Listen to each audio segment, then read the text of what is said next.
Gisulayan ako nga mutilaw o kirida. Apan wa gyoy ayo ang resulta. Maayong adlaw kanimo DJ Sam ug tawgan na lang ko sa pangalang Jake. 45 anyos na ko og minyo. Di ako nagpuyo karon sa Central Visayas. Dili lang nako i-point kung asa gyud sa Central Visayas para ma-hide ang akong identidad. Avid followers ko sa imuhang page DJ Sam since kaniadto pa nga napa ko sa laing nasud. Akong storya, kakuhaan gyud niya og pagtulun-an sa mga bana ug sa asawa o sa mga magtiayon diha karon, DJ Sam.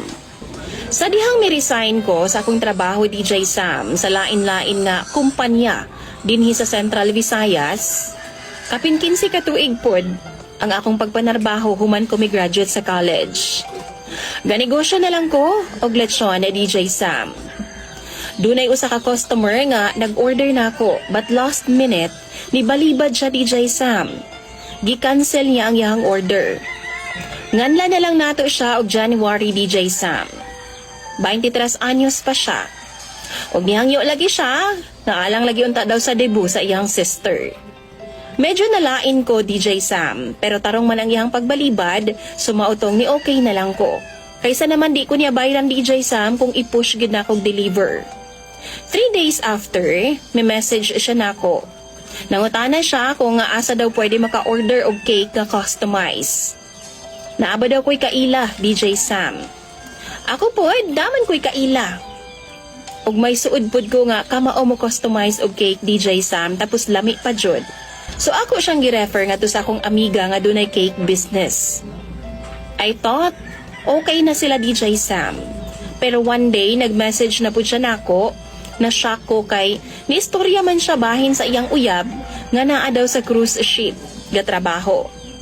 Away daw sila DJ Sam, blah blah blah, dagan kay siyag mga rason, then mihilak na gani siya, unya miingon siya nga kung pwede ba daw, utangon daw ang cake, half lang daw una ang bayad.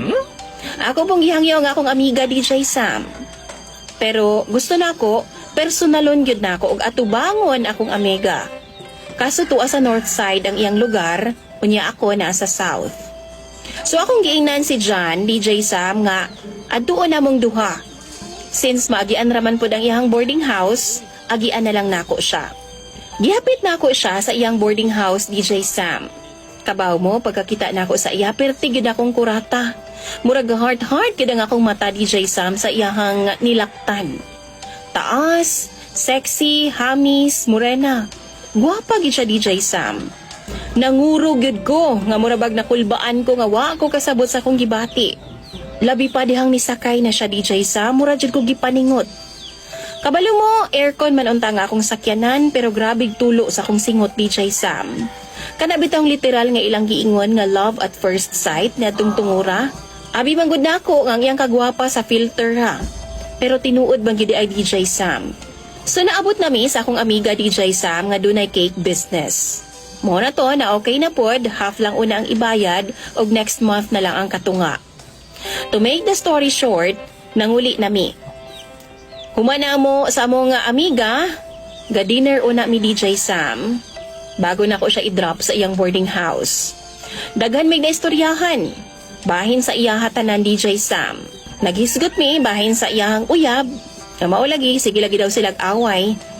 Gikan pag dinner na mo DJ Sam, hangtod sa sakyanan, hangtod na abot na lang siya sa iyahang boarding house, maurag yapon ang among gisgutan. Nagpasalamat siya nako DJ Sam, pinaslow mo kaayo. As in, lumoy kayo og tingog DJ Sam. Mangwa man ko kaagwanta, gikisa nako siya. What? Sa lips yo DJ Sam ha. Mautong na shock siya DJ Sam, pero niingon siya. Panguyab usa oy. So dito na DJ Sam, murag nailain akong intensyon niya nga gusto na ko siyang panguyaban yun. Sa laing nga bahin sa akong pamilya, sa akong asawa DJ Sam, normal na lang na nga usahay dugay gyud ko mauli. Kay lagi negosyo man ang akong ginaatupag. Kumbaga, naanad na ang akong asawa DJ Sam. Kay kini si John DJ Sam kung sugton ko niya ikatulo na nako ni siya nga uyab. Sa trabaho pa ko, may nauyab ko nga kauban sa trabaho DJ Sam. Nagagubot yun ang opisina kay nabulabog man ang tanan. Ang ikaduha pod, sales representative sa cellphone. O kini si John mo'y ikatulo. Nagkauyab gid mi DJ Sam. Every time nga doon ako'y delivery sa syudad, muadto jud ko niya og magkita ming duha. Hulaton ako or uhaon ako siya sa school kay may eskwela man siya og caregiving DJ Sam. Ako lang gihilom ang tanan DJ Sam. Kay lagi kay baw man pud ko mo diskarte. Same ra gud gihapon sa duha nako nangagi nga uyab DJ Sam. Until one day, may tawag sa messenger alas 2 sa kadlawon. Si John kadto. Naghilak og nagbakho pag-ayo DJ Sam, nakuyawan jud ko pag-ayo. Kaingon pa siya ang iyaha daw uyab gana sa cruise ship, naghikog daw, milayat daw. Apan wa pa makumpirma kung doon na ba'y foul play nga nahitabo. So diha, dali kong ning adto sa iyaha DJ Sam nga wa ang gid ko mananghid sa akong asawa. Diretso ko paandar sa sakyanan, nibulhot paingon sa iyaha. Sa normal nga biyahe DJ Sam, mudagan og 2 ka oras paingon sa syudad. Pero ni atong higayuna murag 1 hour lang yun, kay perte man yung kusuga sa dagan ako DJ Sam. Kusog pa sa ambulansya lagi, mao nang niabot yun ko nga perte na yun yung bakho DJ Sam. Perte ng luspara. Maong ako adayon siyang girescue ni atong higayuna. Tuod man wa gid nako siya biyae DJ Sam. Hangtod dili siya ma-okay. Hapit 24 oras pud ko nga gaatiman niya. Gidala na ako siya bisan asa nga lugar DJ Sam para ma-divert ang iyang atensyon ug hunahuna. Hangtod nga nauli nako og kadlawng dako DJ Sam sa amua. Usa ka adlaw ko siyang giubanan DJ Sam, kay di man gid pud siya pabiya. Puwerte gid niya pagkakonsensya DJ Sam kay siya daw ang hinungdan nga gahikog ang iyang uyab kay iya man daw gibuwagan. DJ Sam sa mga nanlabay nga mga adlaw, iya na gyud kong giingnan nga iya daw bulagan ang iyang uyab.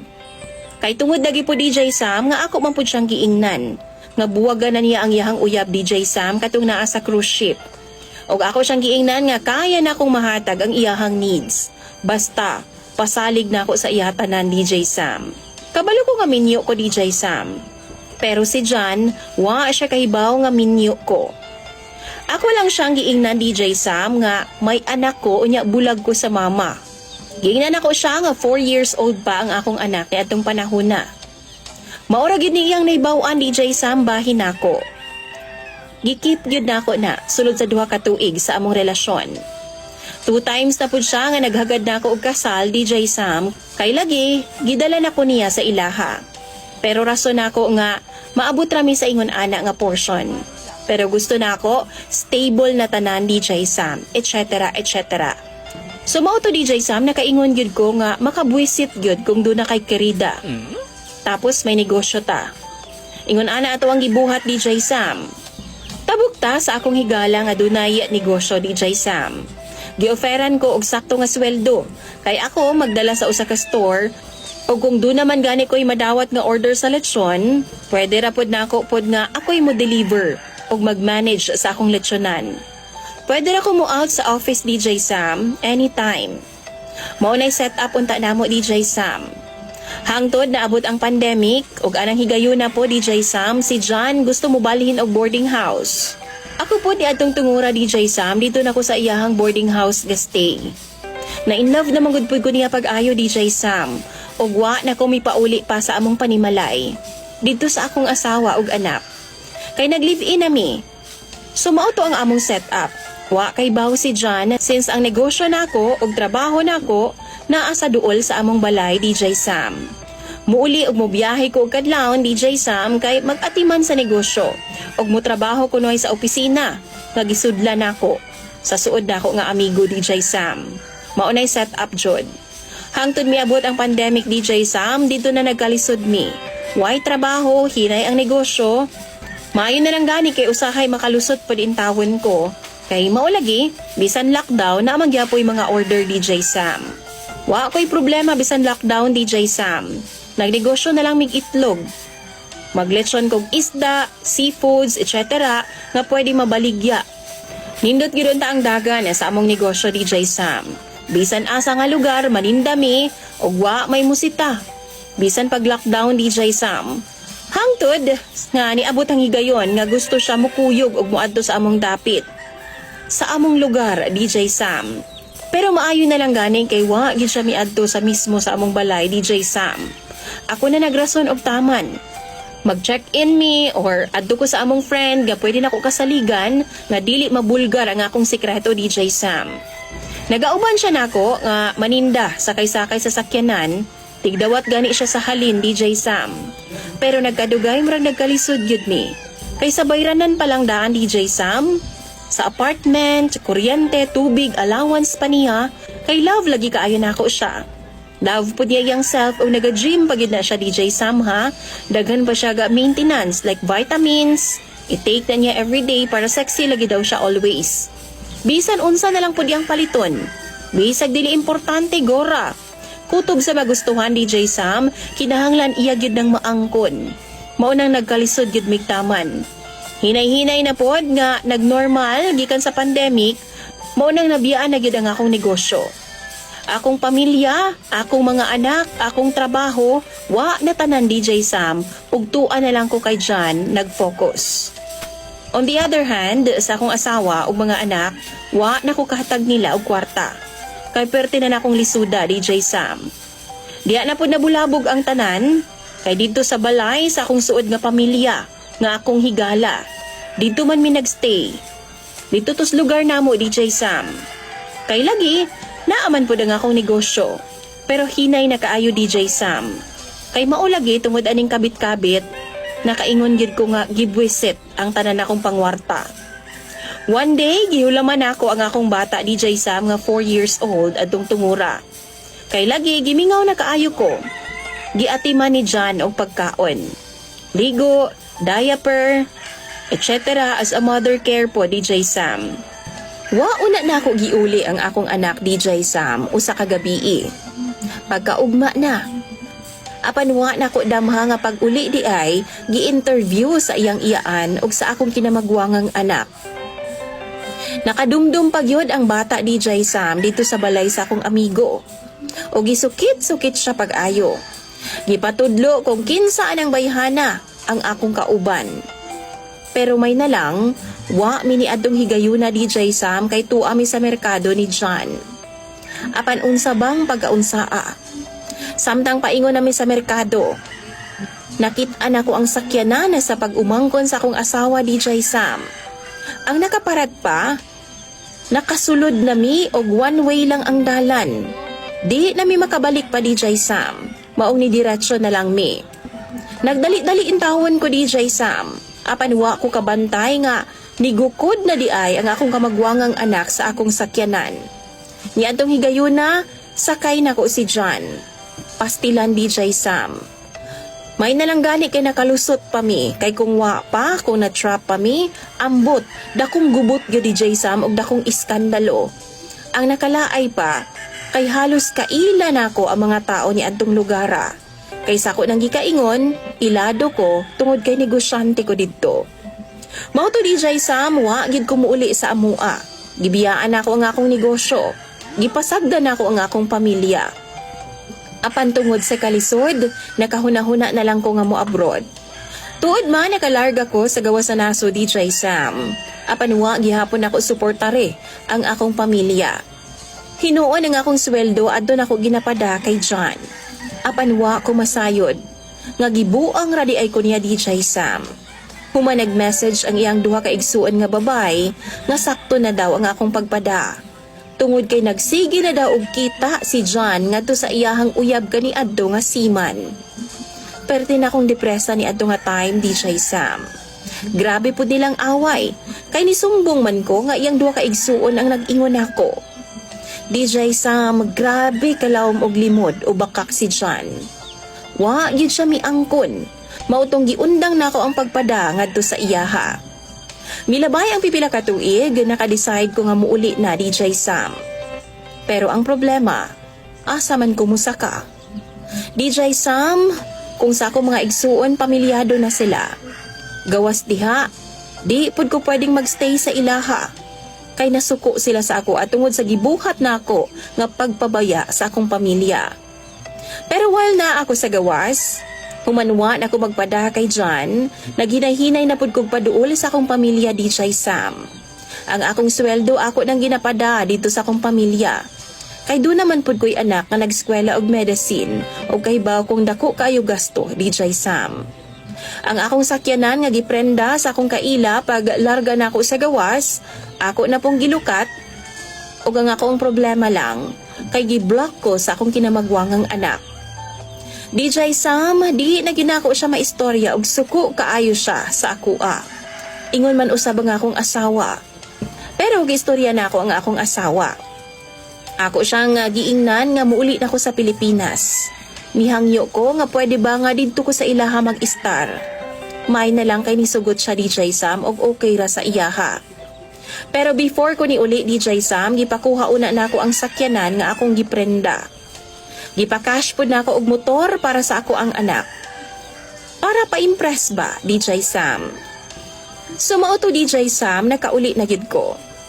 Samtang naapa ko sa eroplano, grabing kakulba nga akong gibati. Halong excitement. Ug nahadlok sa kung unsa man ang reaction sa pagkita namo sa akong pamilya. Diha pa lang sa plane na DJ Sam, nagsige na kog hilak. Kay naamguhan na nako ang akong dakong sayop nga akong nabuhat nga to sa akong pamilya. Para nako no, kini na ang pinaka-worst nga nahitabo. Kining ikatulo na ako nga babae DJ Sam sulod sa kaminyoon namo sa akong asawa. After a long trip from state to Pinas, naabot ra gyud ko o gisugat ko sa akong pamilya. Uban ang akong kinamagwangang anak DJ Sam, ug perti gyud na akong kulbaa. Pagawas na ako sa airport sa among probinsya, akong nakita nga ang driver o ga-drive sa among sakyanan ang akong kinamagwangang anak. Overwhelmed ko ni atong higayuna DJ Sam. DJ Sam, wa gyud laing unang nigawas sa akong baba, kundi ang word nga sorry. Og sa akong pagsambit ana, gigakos dayon ko nila DJ Sam. Tuod man iabot nami og nakapauli nami sa balay. Doon ako'y mga dala nga pasalubong DJ Sam, og gipalitan ako og gitar nga akong kamagwangang anak maong akong gihatag sa iyaha. Gikan pa to sa laing nasod DJ Sam. Og wa na ako damha. Mitingog siya nako. Nagpasalamat. Og day after DJ Sam, saktong nakapahuway nako, mismo akong kamagwangang anak ang mihagad nako nga mag-inom daw ming duha. Na-shock man ko tungod kay siya nagud na ang nanghagad. Apa nangandam nako DJ Sam. Kung unsa man ang akong itubag, kung ugaling man, pangutan-on ko niya bahin sa mga panghitabo kaniadto. Pero never siya nga naghisgot ana DJ Sam. Siguro tungod kay nakasabot siya og professional siya. Maunang happy kaayo ko nga sa wakas nakabalik na gid ko sa akong pamilya, DJ Sam. Until now, mag 1 year na ko nga naa dinhi sa Pinas. Uban na nga akong tibuok pamilya. Wa jud sila maghisgot bahin sa nahitabo. Og amigo na pud mi sa akong asawa DJ Sam. Gipasaylo na ko nila. Ni-graduate na nga akong kinamagwangang anak sa medicine o ga-review na lang siya DJ Sam para sa board exam. Samtang ang isa pa na ako kaanak, nagpadayon pa og eskwela sa kursong law. Daghan kong nakatunan DJ Sam sa akong mga kaagi sa kinabuhi. Mao nang kadto mga bana diha og mga asawa nga hilig kaayo og third party. Hunungan na intawon ninyo. Tungod kay sa ngadto-ngadto, mubalik ra gyapon mo ngadto sa inyuhang pamilya. Kung asa ta nagikan, tungod kay bisan unsa pa man ang plano ninyo sa inyong mga kabit o kerida, dili gyud na mag-succeed DJ Sam. Naa sa ulahi ang tanang pagsisisi. Masakitan una kag taman bago ka makaamgo sa imuhang sayop. Love your family, your wife, or your husband. Salamat kaayo DJ Sam sa pagbasa ning ako ang suwat. Unta makapanaminan og makuhaan po nigleksyon sa uban. Salamat o God bless sa imong programa DJ Sam. Imong follower, Jake.